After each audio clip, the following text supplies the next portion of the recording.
Bismillahirrahmanirrahim. Assalamu alaikum. My name is Salim Murad. I am your math teacher. Dear students, आज 4/4/21 में हम लोग 13.1 discuss करेंगे बेटा, और 13.1 में हम लोग क्या करेंगे बेटा, अनग्रुप डाटा को फ्रीक्वेंसी डिस्ट्रीब्यूशन या ग्रुप डाटा में कन्वर्ट करेंगे। रॉ मटेरियल जो भी होता है बेटा, फॉर एग्जांपल आपने एक क्लास में मौजूद बच्चों के हाइट को एक पेपर पर नोट किया, वो जो डाटा या मटेरियल आपने इकट्ठा किया है बेटा, ये डाटा आपके पास इकट्ठा हो गया, जो मालूमात या फैक्ट्स आपने इकट्ठे किए, इसको आप लोग क्या कहेंगे, अनग्रुप डाटा कहेंगे। क्या कहेंगे बेटा, अनग्रुप डाटा। लेकिन जब अनग्रुप डाटा को आप लोग क्या करेंगे, अरेंज कर देंगे, उस पर कोई प्रोसेस कर देंगे, उसको तरतीब दे लेंगे, तो वो क्या कहलाएगा, आपका ग्रुप डाटा कहलाएगा। क्या कहलाएगा, ग्रुप डाटा। तो इस क्वेश्चन में बेटा, क्वेश्चन नंबर 5 में एक्सरसाइज 13.1 में तमाम क्वेश्चन नंबर 1, 2, 3, 4, 5 और 6 तमाम क्वेश्चन बेटा इसी तरह है बेटा। और इसमें सिर्फ और सिर्फ फ़र्क किस चीज़ का है, इंटरवल का है, किसी में या साइज़ ऑफ क्लास का है। किसी में क्लास से 5 बनाई है आपने, किसी में 6 बनाई है, किसी में 4 बनाई है। तो इसमें बेटा आपको मैं समझाऊंगा क्लासेस क्या होती हैं। क्वेश्चन नंबर 5 में the following data show the distance in kilometre that was travel by mister Usman in last 20 days.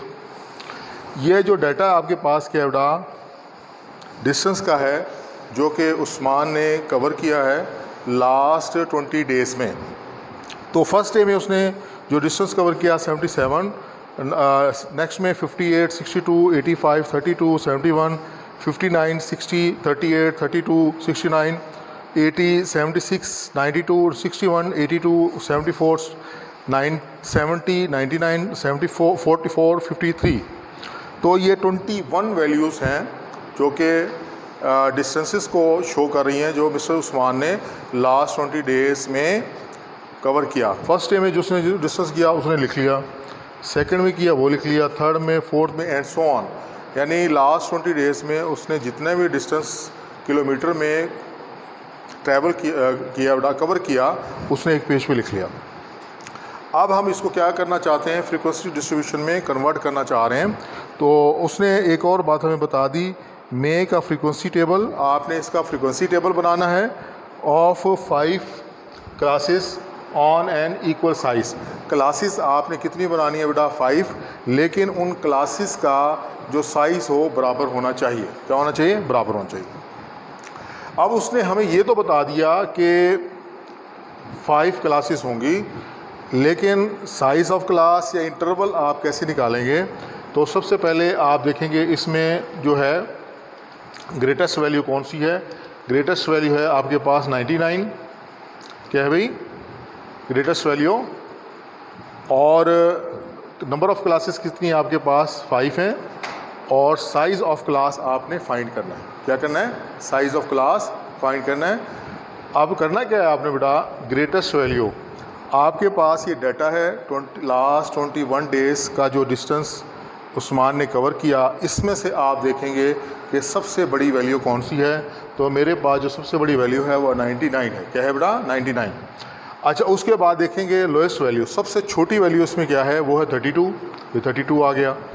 Number of classes उसने हर क्वेश्चन में बताया हुआ है कि 5 क्लास बनाएं, 4 बनाएं या 6 बनाएं। तो इसमें क्वेश्चन में उसने बताया कि नंबर ऑफ़ क्लासेस कितनी है, 5 हैं। तो मैंने लिख लिया। तो अब उसने कहा कि इक्वल साइज़ की होनी चाहिए।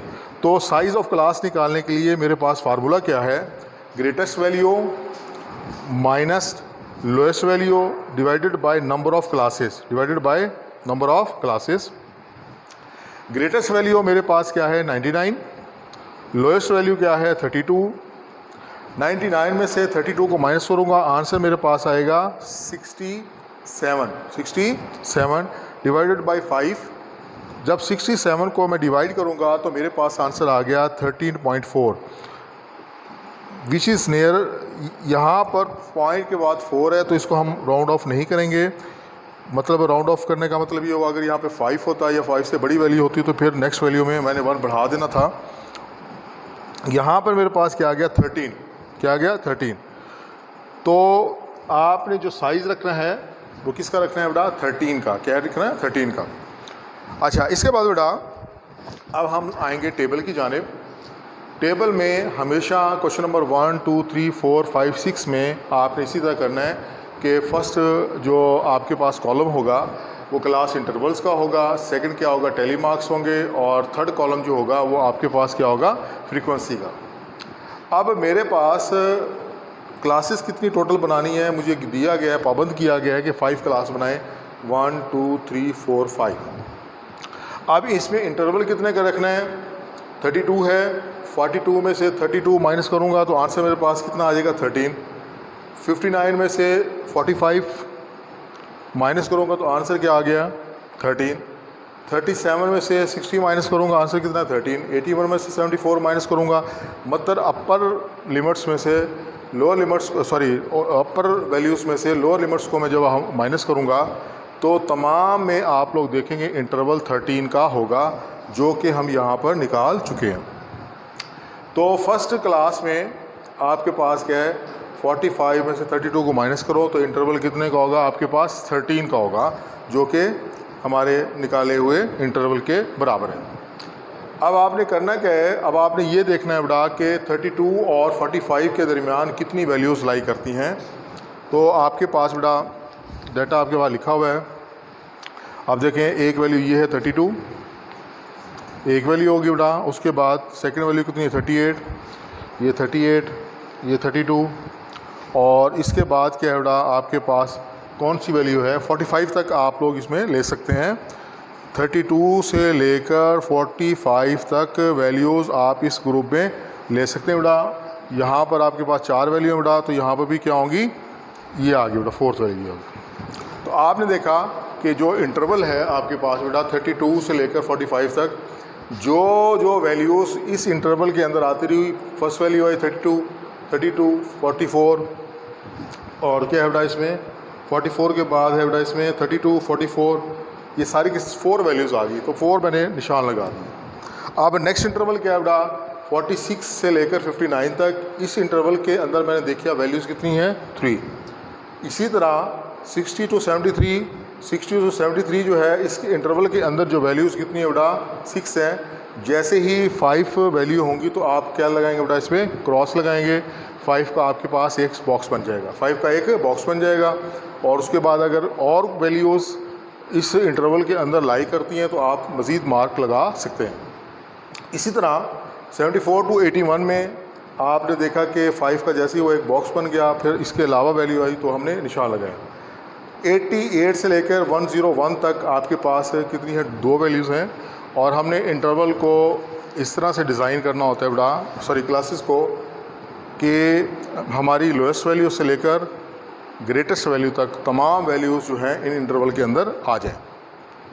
अब आपने देखा बेटा 32 से लेकर 45 तक टोटल वैल्यूज़ कितनी है बेटा? 4 हैं, तो इसकी फ्रीक्वेंसी भी क्या लिखी आपने? 4 लिखी। इसी तरह 46 से लेकर 59 तक वैल्यूज़ कितनी हैं? 3 हैं, तो इसकी फ्रीक्वेंसी भी कितनी होगी? 3 हो गई। 60 से लेकर 73 तक टोटल वैल्यू कितनी है? 6 हैं। 5 का एक बंडल बन गया बेटा, +1 6। तो 74 से लेकर 81 तक आपके पास वैल्यूज़ कितनी है? 6 + 5 + 1 6। इसी तरह 88 से लेकर 101 तक आपके पास टोटल वैल्यू कितनी है? 11 है। 2 मार्क लगाए हैं, तो इसकी फ्रीक्वेंसी क्या होगी? 2 होगी। अब अगर मैं इनको सम करूं, 4 + 3 7, और 7 और 12 कितना हो गया बेटा? 19 + 2 21।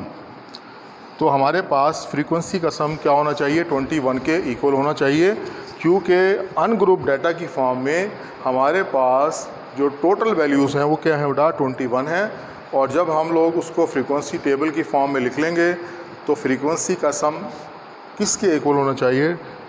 21। यहाँ पे तो 21 उसने बता दिया, अगर ना भी बताए अनग्रुप डाटा में जो वैल्यूज़ दी हुई हैं आप काउंट कर लें, जो वैल्यूज़ अनग्रुप डाटा में होंगी उसके सम के इक्वल होगा।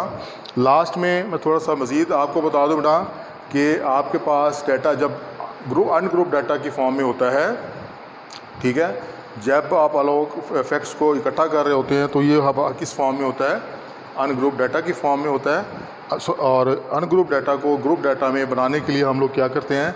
सबसे पहले ग्रेटेस्ट वैल्यू देखेंगे, लोएस्ट वैल्यू देखेंगे, उसके बाद नंबर ऑफ़ क्लासेस आपके पास गिवन होंगी और इसके बाद साइज़ ऑफ क्लास आपने निकालना है। ग्रेटेस्ट वैल्यू में से लोएस्ट वैल्यू को आप क्या करेंगे, माइनस करेंगे। ये आ गया। राउंड ऑफ उस वक्त करेंगे जब 5 या 5 से बड़ी वैल्यू होगी। फिर उसके बाद आपने 3 कॉलम बनाने हैं, क्लास इंटरवल, टेली मार्क और फ्रीक्वेंसी। और जितना आप लोग ने साइज़ यहाँ पे निकाला है 13, इनके दरमियान तमाम वैल्यूज़ के दरमियान 13 का डिफरेंस होना चाहिए। फिर देखेंगे इस इंटरवल के अंदर कितनी वैल्यू लाई करते हैं, इसके अंदर कितनी वैल्यू लाई करती हैं, इसके अंदर कितनी वैल्यू लाई करती हैं, इसके अंदर कितनी वैल्यू लाई करती हैं, ये आ गया। फिर उसके मुताबिक आप लोग क्या कर देंगे बेटा, उनकी फ्रीक्वेंसीज़ लिख देंगे। और फ्रीक्वेंसी का सम जो है बेटा किसके इक्वल होना चाहिए, जितनी अनग्रुप डाटा में आपके पास वैल्यूज़ गिवन है। डियर स्टूडेंट्स, उम्मीद है आपको अनग्रुप डाटा से किस तरह से फ्रीक्वेंसी टेबल बनाना है समझ आया होगा। अगर कोई बात समझ ना आई हो या वजाहत तलब हो तो मेरे व्हाट्सएप ग्रुप में आप रब्ता कर सकते हैं। अल्लाह ताला आपका हामी व नासिर।